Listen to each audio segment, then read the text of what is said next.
Hello, today I'm in Skoda Octavia. In this video I'll show you how to enable and use cruise control. In the beginning, let's take a look behind left side of the steering wheel.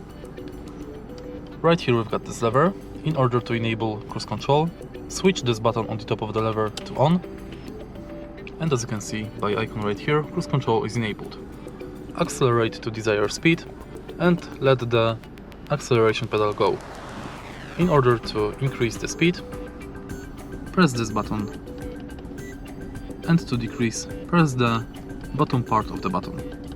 Also, if you want to go back to the first speed you've reached, twist this button to cancel.